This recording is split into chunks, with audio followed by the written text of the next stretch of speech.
실수는 인간의 영역이고 용서는 신의 영역이다. 알렉산더 포프라는 영국 시인의 말입니다. 다른 말로 사람은 실수밖에 할 수 없는 불완전한 존재고 하나님은 완전하시다라는 뜻인데, 그 완전함의 증거가 용서라는 말입니다. 그만큼 용서가 쉽다는 말입니까? 어렵다는 말입니까? 어렵다는 말입니다. 하나님의 영역에 속하였다 할 정도로 용서는 어렵다는 그런 말입니다. 그런데 기독교는 용서의 종교입니다. 예수님께서 십자가에 못 박히신 그 고통스럽고 억울하기 이를 데 없는 그때 들으신 기도가 있지요.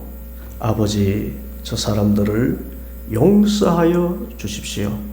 저 사람들은 자기네가 무슨 일을 하는지 알지 못합니다.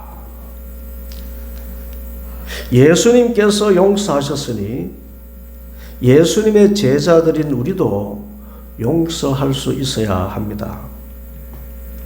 그런데 예수님의 이 용서를 따라하기가 무척이나 어려운 현실입니다. 예수님 믿기 전에 우리는 저 가인의 후손 라멕과 같은 심성을 가지고 있었습니다. 아니, 지금도 여전히 그 라멕의 심보를 고치지 못해서 예수 믿는다 하면서 가책을 느끼며 삽니다. 여러분, 라멕이라는 사람, 그에게는 두 아내가 있었지요. 하나의 이름은 아다요, 하나의 이름은 실라였습니다. 이 라멕은 이 가인의 후손답게 일부 이처제의 시조가 되었습니다. 그런데 이 라멕이 아내들 앞에서 폼을 잡고 노래를 부릅니다. 창세기 4장 23절에 보면 아다와 실라여 내 목소리를 들으라. 라멕의 아내들이여 내 말을 들으라. 나의 상처로 말미암아 내가 사람을 죽였고 나의 상함으로 말미암아 소년을 죽였도다. 가인을 위하여는 벌이 7배일진데 라멕을 위하여는 벌이 77배이로다. 눈에는 눈, 이에는 이 정도는 양반입니다. 나의 상처로 말미암아서 내가 사람을 죽였다. 나의 상함으로 말미암아 내가 소년을 죽였다. 그것을 노래합니다. 예수님은 70번씩 7번이라도 용서하라고 하셨는데 자신에게 누가 나에게 상처를 주면 77배로 갚아주겠다는 것입니다. 이것을 그냥 말하는 것이 아니라 노래 가사로 지어 불렀습니다. 마이크 잡고 폼 잡고 그 아내들 앞에서 나 이런 사람이야 그러면서 이렇게 복수에 대한 노래를 불렀습니다. 이것이 처음 살인자 가인의 심성이고 그 후손된 라멕과 우리 인간들의 근본 심성입니다. 그렇게 어찌 우리가 쉽게 용서할 수 있겠습니까? 복수의 본능을 가지고 있는데. 그래서 과연 용서는 하나님만이 하실 수 있는 것이라 생각되지 않습니까? 그런데 이 용서는 역설적으로 하나님께서 우리에게 주신 우리 마음의 상처를 치유하는 최고의 명약입니다. 세상의 어떤 상처나 상함도 다 치유할 수 있고 치유받을 수 있는 정서적인 만병통치약인 것입니다. 용서가 그래요. 저에게도 한때 결코 용서하지 못하는 사람이 한 사람 있었습니다. 저에게 그 상처를 준 그 말이 밤마다 생각이 나는 것입니다. 그 모습이 어른거리면 밤을 꼴딱 새기가 여사였습니다. 분노와 그 적개심이 바로 어제 있었던 일처럼 용서가 안 되고 막 정말 죽여버리고 싶은 그런 충동이 이 밤을 새면서까지 생기라는 것입니다. 그런데 목사로서 이런 분노의 마음 가지고 어떻게 주의를 합니까? 그래서 작정을 하고 기도했습니다. 하나님, 제 마음의 분노를 없애주십시오. 어떻게 하면 되겠습니까? 원수까지 사랑하는 것이 하나님 뜻인데 사랑은 그냥 죽이고 싶은 이 마음을 어떡합니까?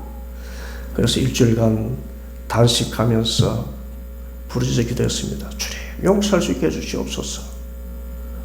이 분노의 마음을 없애해 주시옵소서. 그런데 마지막 7일째 되던 날 아침에 세미한 음성이 들리는 것입니다. 용서를 선포해라 그러시는 거예요. 용서를 어떻게 해라? 선포해라. 그래서 그 말씀을 듣고 기도를 했습니다. 예, 주님 말씀 순종해서 주님께서 그 사람을 용서하셨으니 예수님의 이름과 그 보혈의 권세를 의지해서 아무개 그 사람을 용서합니다. 언제 어느 때나 계셨던 주님께서 그때의 그 아픈 상처를 치료하여 주옵소서. 용서합니다. 그런데요, 그 용서를 선포하고 나서 정말 기적적인 일이 일어나는 것입니다. 그 사람이 내게 행한 그 죄와 악들이요, 기억조차 나지 않는 것입니다. 하나의 어떤 추억처럼 생각이 돼요. 아련한 남의 이야기처럼 느껴지는 것입니다. 예수님의 이름과 보혈의 권세를 의지해서 아무개 그 사람을 용서합니다 선포를 했더니 마음에 10여 년 묵은 그 무거운 상처가 씻어지는 것입니다. 그래서 주님께서 용서하라고 하셨지, 그냥 예수님이 용서하셨으니 우리도 용서해야 된다는 그런 의무로서 주어진 계명이 아니라는 것입니다. 결국 이 용서의 처방을 사용해 본 사람은 용서가 내게 죄 지은 그 사람을 위해서가 아니라 바로 나 자신을 위해서구나. 나의 상처받은 마음을 치유받게 하기 위해서 하나님이 주신 명약 처방이구나 하는 것을 알게 되는 것입니다.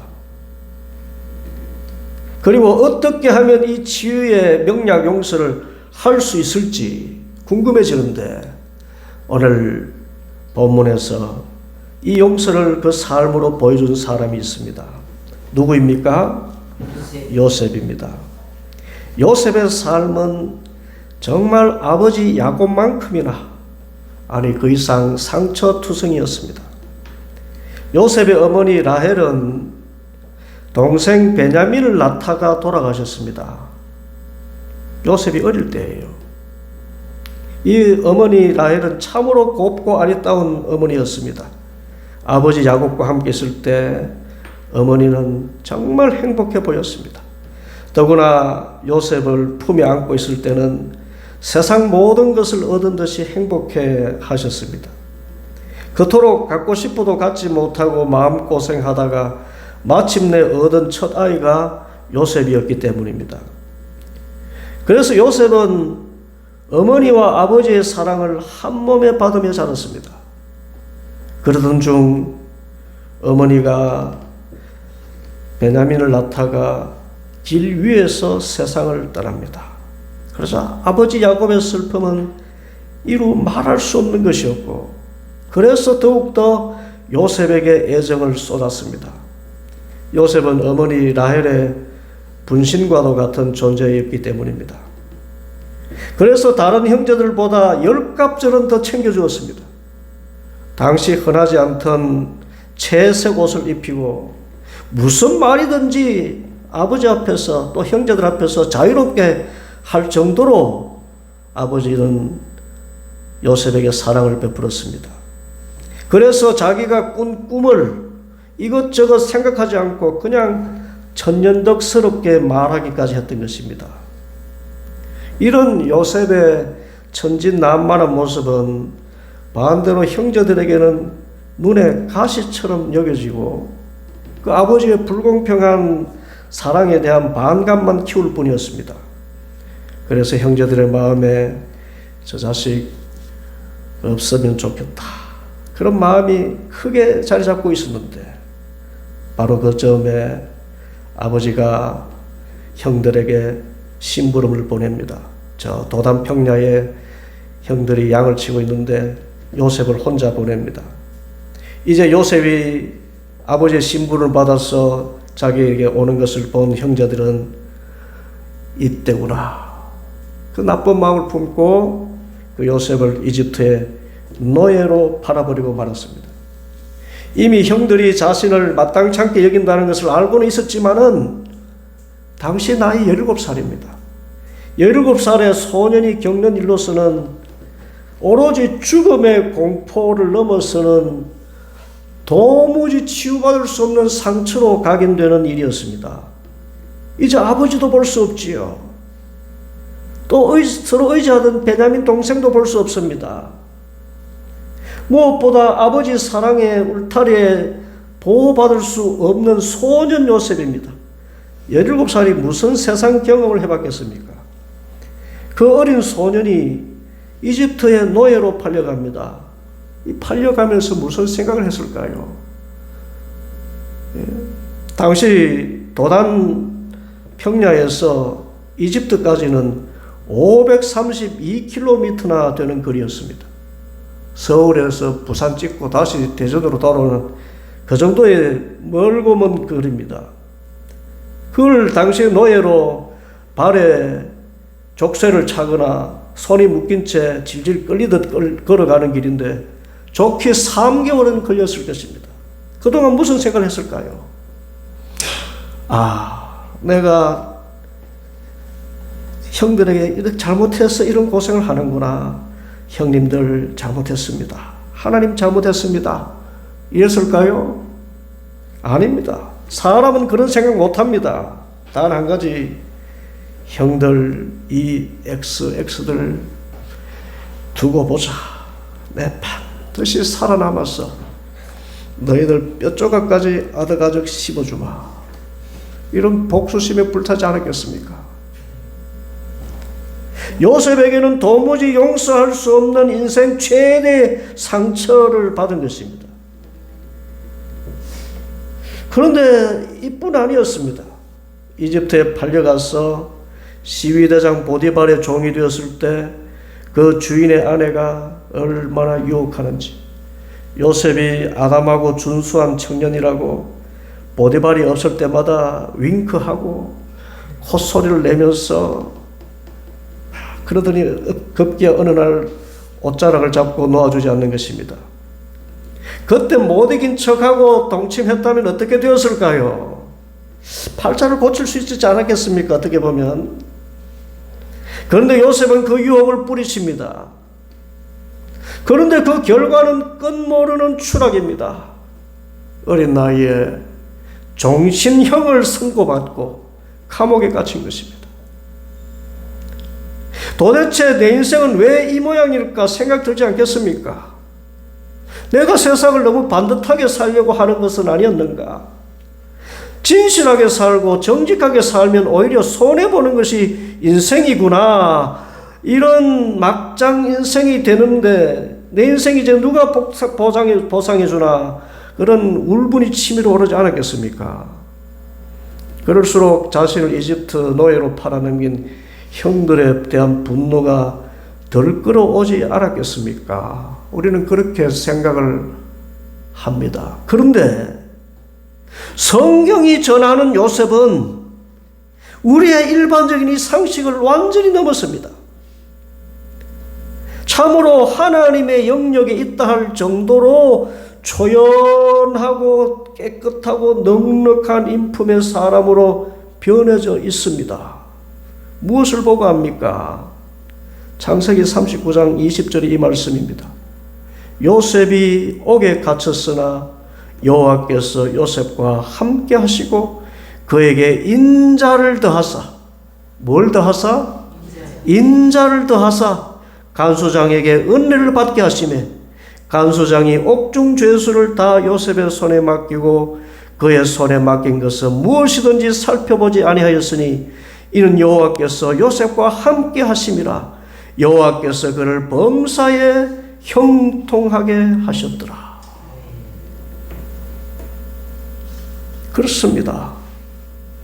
요셉이 하나님의 인자하심을 경험한 것입니다. 하나님의 은혜를 경험한 것입니다. 노예로 끌려오던 그 고통스러운 3개월이나 걸리는 그 먼 거리 끌려오던 그 고통스러운 시간 동안에, 그리고 보디발의 집에서 종으로 일하는 그 시간 동안에 요셉은 오히려 고통 가운데 함께 하시는 하나님의 인자하심을 경험하게 됩니다. 어떤 은혜입니까? 요셉이 이집트로 끌려오던 중 처음에 그 마음에 두려움과 분노가 가득 차 있던 그때 하나님께서 요셉의 귀에 이 세미한 음성을 들려주셨습니다. 요셉아, 두려워하지 말아라. 요셉아, 울분에 빠지지 말아라. 나는 네 조상 아브라함의 하나님, 이삭의 하나님, 너의 아버지 야곱의 하나님이다. 네가 귀로만 듣던 그 하나님, 그가 바로 너의 하나님이다. 내가 네 아버지 야곱과 함께 한 것처럼 너와 함께 할 것이다. 네 가는 길이 아무리 거칠고 힘들어도 나는 너의 손을 놓지 않을 것이다. 네가 건너는 곳이 사막이라면 그곳에 강을 내고 광야라면 그곳에 길을 내어서 다 헤쳐나오게 할 것이며 반드시 너를 복주고 복주며 번성케 하고 번성케 하리라. 이 약속의 말씀을 들려주셨어요.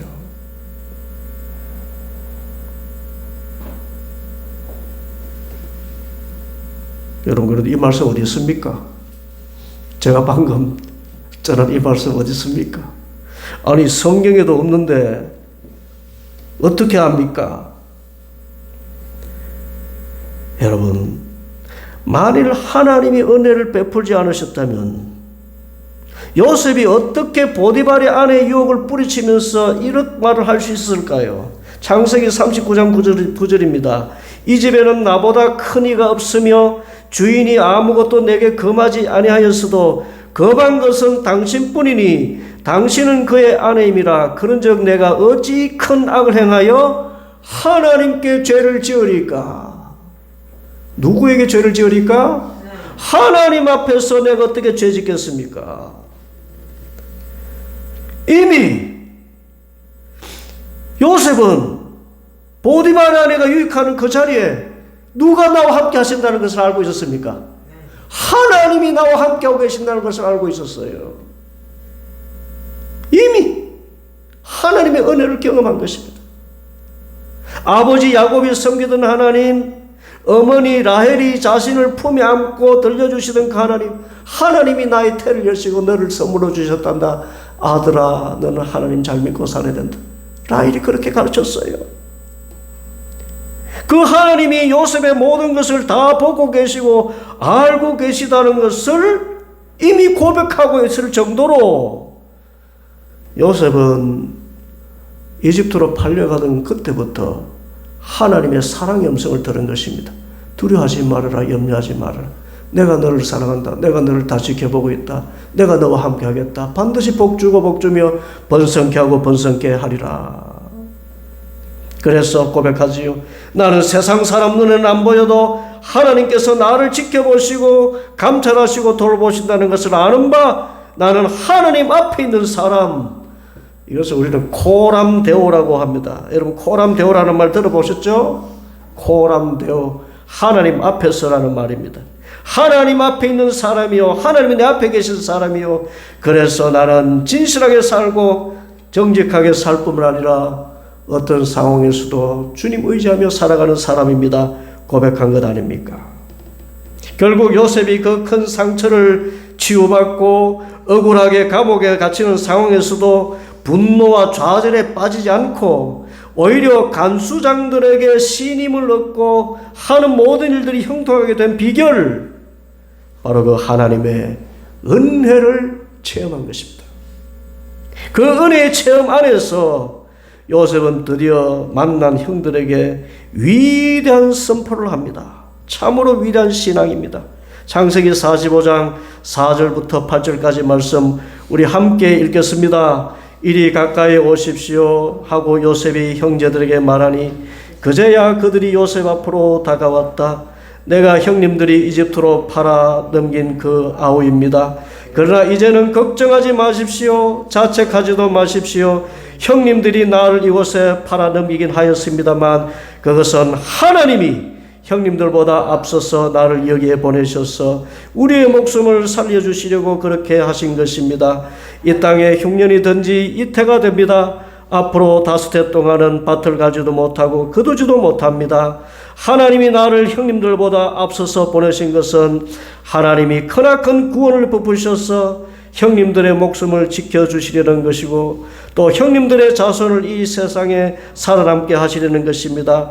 그러므로 실제로 나를 이리로 보낸 것은 형님들이 아니라 하나님이십니다. 하나님이 나를 이리로 보내셔서 바로의 아버지가 되게 하시고 바로의 온 집안의 최고의 어른이 되게 하시고 이집트 온 땅의 통치자로 세우신 것입니다. 이것이 요셉의 용서의 비결입니다. 하나님이 나와 함께 하셨다. 하나님이 내 삶을 주관하고 계신다. 내 삶은 하나님 손에 잡힌 삶이다. 비록 종의 모습으로 또 팔려온 신분의 사람이라 해도 나와 함께 하신 이가 계시니 하나님이 나와 함께 하신 삶이다. 하나님의 뜻 안에서 내 삶은 움직이고 있다. 이 믿음 안에서 세상에 어떤 그 악한 사람, 나에게 상처 준 사람도 용서할 수 있는 믿음이 생기고 마음이 생겨난다는 것입니다. 어떻게 용서할 것인가? 내 감정으로는 결코 못합니다. 내 의지로는 결코 못합니다. 그것은 오직 하나님의 은혜를 체험하는 데였습니다. 특별히 예수님이 나를 어떻게 용서하셨는지를 깨달음이 있습니다. 예수님께서 십자가에 달려있는 그 순간에도 아버지 하나님이 함께 하시고 그 하나님이 죽은 자 가운데서 다시 살리실 것을 믿으셨기 때문에 자신을 찌른 자들을 용서하실 수 있었고 더욱이 그 용서만이 죄를 이기고 모든 사람들, 저와 여러분 같은 죄인들을 구원하는 참된 길임을 아셨기 때문에 모든 사람들을 용서하시고 우리의 죄를 용서하시기 위해서 스스로 십자가를 지신 것입니다. 그 십자가의 은혜와 그 사랑, 그 사랑이 내 마음속에 차고 흘러 넘친다면 우리는 어떤 사람도 용서하게 되고 이로써 우리 마음의 상처가 치료받게 될 줄 믿습니다. 아무리 생각해도 용서가 안 됩니까? 마음에 되새기십시오. 용서 외에는 내 상처가 치유받을 길이 없다. 여러분 이것을 반드시 기억하시기 바랍니다. 용서 외에는 내 상처가 치유받을 길이 있다 없다? 없다. 그리고 또 인정하시기 바랍니다. 아, 내가 하나님의 은혜를 모르고 있구나. 틀림없습니다. 나를 위해서 십자가 피 흘리신 그 은혜와 그 사랑을 내가 잊고 있구나. 틀림없습니다. 반대로 내가 어떤 상처를 받았더라도 예수님의 십자가 은혜를 기억한다면 그리고 용서만이 나의 죄가 사함받고 다른 사람의 죄도 사함받고 모든 죄의 고통에서 함께 벗어나고 해방되는 길임을 알고 하나님의 은혜를 의지할 때 우리는 넉넉히 용서하고 참된 자유를 얻게 되는 것입니다. 요셉이 경험한 그 하나님의 은혜, 어떤 상처에 받은 상황이라도 하나님께서는 그 상처를 다 알고 계신다는 것, 그리고 나의 가는 모든 삶에 언제까지나 동행하시고 마침내 전화위복의 놀라운 일을 이루어 주실 분이 하나님이시라는 것, 이 은혜의 체험을 통해서 세상 모든 사람들 다 용서하고 넉넉히 이기고 자유롭게 살아가는 사랑하는 성도들 다 되기를 간절히 소원합니다. 기도하겠습니다.